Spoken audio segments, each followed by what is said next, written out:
প্রশ্ন নাম্বার 1, কৃষি বিপ্লব কি? গার্হস্থ্য কারণ কৌশলের মাধ্যমে মানুষ উদ্ভিদকে কাজে লাগিয়ে কৃষিকার্য প্রণালী ও প্রাণীকে পোষ মানিয়ে পশুপালন করতে শেখে। মানব সভ্যতার ইতিহাসে একে কৃষি বিপ্লব বলে। সবুজ বিপ্লব কাকে বলে? স্বাধীন ভারতের কৃষিক্ষেত্রে উন্নত পরিকল্পনা, আধুনিক প্রযুক্তি, বীজ, সার, সেচ ব্যবহারের মাধ্যমে কৃষিজ ফসল উৎপাদনে যে আমূল পরিবর্তন বা বৈপ্লবিক উৎপাদন বৃদ্ধি ঘটেছে সেটাই সবুজ বিপ্লব নামে পরিচিত। সবুজ বিপ্লবের পটভূমি বা কর্মসূচি। স্বাধীনতা লাভের সময় ভারত খাদ্যশস্য উৎপাদনে স্বয়ংসম্বর ছিল না। স্বাধীনতা লাভের পর দুটি পঞ্চবার্ষিকী পরিকল্পনায় কৃষি উন্নয়নে নানাবিধ ব্যবস্থা গ্রহণ করলেও চাহিদা অনুপাতে উৎপাদন বৃদ্ধি না পাওয়ায় ভারতকে বিদেশ থেকে খাদ্যশস্য আমদানি করতে হতো। এই পরিস্থিতিতে 60-এর দশকের প্রথম থেকেই কৃষি উৎপাদনের আমূল পরিবর্তন ও অভূতপূর্ব উন্নতি সবুজ বিপ্লব নামে পরিচিত। তৃতীয় পঞ্চবার্ষিকী পরিকল্পনায় কিছু কৃষি উৎপাদনের জন্য কর্মসূচি গ্রহণ করা হয়। 1963 সালে বিখ্যাত কৃষিবিজ্ঞানী ডক্টর বোরলগের নেতৃত্বে ভারতীয় কৃষি বিজ্ঞানের এবং বিজ্ঞানীদের সহায়তায় নতুন প্রযুক্তি ও উন্নত বীজ ব্যবহারের ফলে ভারতীয় কৃষির আমূল পরিবর্তন ঘটে।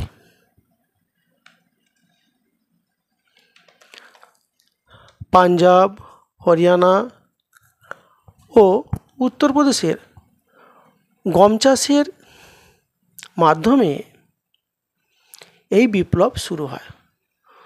1967-68 সালে পাঞ্জাব, হরিয়ানা, উত্তরপ্রদেশ প্রচুর পরিমাণে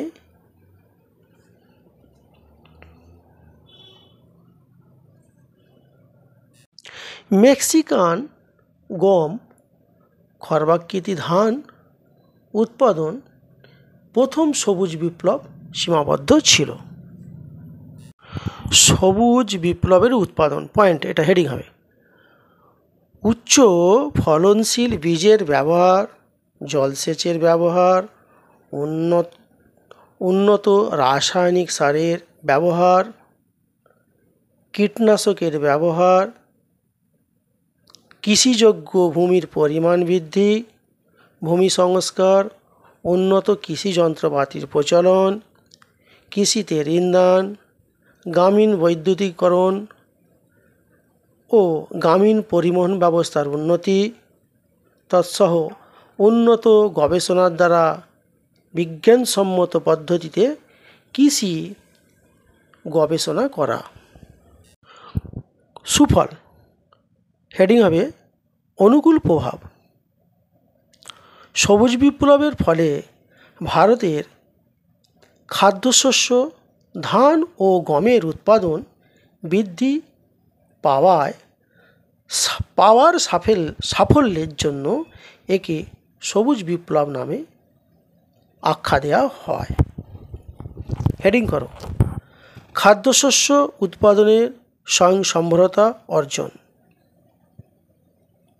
ব্র্যাকেটে ভারত লিখতে পারো, ভারতের যেহেতু। সবুজ বিপ্লবের ফলে ভারত খাদ্যশস্য উৎপাদনে স্বয়ংসম্বর হয়ে ওঠে। বিদেশ থেকে খাদ্যশস্য আমদানি পুরোপুরি বন্ধ হয়ে যায়। বৈদেশিক মুদ্রারও সাশ্রয় ঘটে। হেডিং করো, ফসলের উৎপাদন বৃদ্ধি। 1960-61 সাল থেকে 2011-12 সালে ভারতের প্রধান খাদ্য ফসল ধানের উৎপাদন ছিল 3.46 কোটি টন হতে বৃদ্ধি পেয়ে প্রায় 15.26 কোটি টন। গমের উৎপাদন 1.1 কোটি টন থেকে 9.49 কোটি টন হয়। দেখো, ভারত 2021-22 উৎপাদনের পরিমাণ ছিল 13.029 কোটি মেট্রিক টন। এখন দেখো, ভারত এই যে ধান উৎপাদন করে তার বেশিরভাগ চাল প্রায় 2021-22 সালে আমরা দেখছি 150টির বেশি দেশে রপ্তানি করে এবং বর্তমানে বিশ্বের চালের যে বাণিজ্য হয় তার 45% ভারত নিয়ন্ত্রণ করে। এরপর দেখো, যেটা পরের পয়েন্ট হবে সেটা হচ্ছে তোমার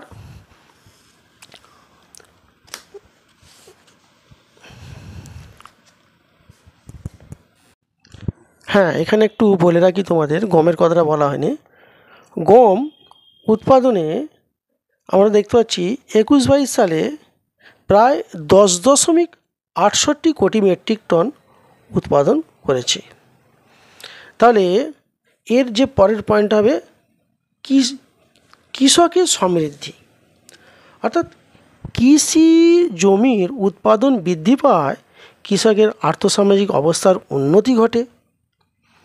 পরের আবার একটা পয়েন্ট করো, কৃষি এলাকা বৃদ্ধি। 1961 থেকে 2000 সাল প্রায় পর্যন্ত আমরা দেখতে পাচ্ছি প্রায় 14% কৃষি এলাকা বৃদ্ধি পেয়েছে। পরের পয়েন্ট করো, শিল্পায়নে সহায়তা। কৃষিতে নতুন কৌশল, রাসায়নিক সার, কীটনাশক ঔষধ, তারপর হচ্ছে কৃষি যন্ত্রপাতি, আধুনিক শস্য, উন্নত মোড়ক ব্যবস্থা, মানে প্যাকেজিং আর কি, ইত্যাদি বৃদ্ধি পাওয়া এবং সেই সঙ্গে কৃষকের সচ্ছলতা বৃদ্ধি পাওয়ায় কৃষি যন্ত্রপাতির পাশাপাশি গার্হস্থ্য জীবনের বিভিন্ন বিলাসী সামগ্রীর চাহিদাও বৃদ্ধি পায়। তাই সবুজ বিপ্লব দেশের শিল্প সহায়ক বিপ্লবও বলা হয়ে থাকে। যদি এমনও পয়েন্ট পড়ে, ছোট প্রশ্ন তোমাদের, যে সবুজ বিপ্লবকে শিল্প বিপ্লব সহায়ক বা বিপ্লব বলা হয় কেন, তখন এইগুলো তোমরা লিখবে, কারণ তাদের গার্হস্থ্য জীবন পদ্ধতির পরিমাণ বা বিলাসের পরিমাণটা কৃষকদের বেড়েছে, সেই কথাটা তোমাদের লিখতে হবে, একটু লিখে দেবে এখানটা। কর্মসংস্থান পয়েন্টটা করো, এটা কর্মসংস্থান একটু পয়েন্ট হবে। কৃষি বাণিজ্য প্রসারের ফলে মাধ্যমিক ও তৃতীয় স্তরের কর্মসংস্থানের সুযোগ বৃদ্ধি পায়। এছাড়া প্যারাগ্রাফ চেঞ্জ করে লিখবে, এছাড়া কৃষিক্ষেত্রে মৌসুমি যে নির্ভরতা চিরাচরিতভাবে ছিল সেটা অনেকটা হ্রাস পেয়েছে। তারপর দেখো, একটি শস্য চাষ করার বদলে তাদের কৃষিতে নতুন নতুন ফসলের বা নতুন নতুন শস্য চাষের প্রতি আগ্রহ বেড়েছে এবং নতুন নতুন শস্য উৎপাদন বৃদ্ধি পেয়েছে। সেই সঙ্গে কৃষি শিক্ষার প্রসার ঘটেছে, বিভিন্ন বিশ্ববিদ্যালয় এবং কৃষি বিষয়ক পড়াশোনার মানও বেড়েছে।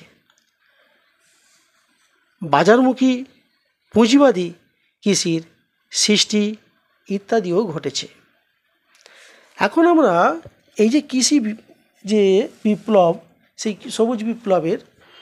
সবুজ বিপ্লবের আমরা নেতিবাচক প্রভাব কতগুলো আছে দেখি। 1 নম্বর পয়েন্ট করো, কৃষির সাফল্য আংশিক। ধান ও গমের উৎপাদন সাফল্য পেলেও মিলেট জাতীয় শস্য উৎপাদন তেমন কোনো প্রভাব ফেলতে পারেনি। পরের পয়েন্ট করো, আঞ্চলিক বৈষম্য।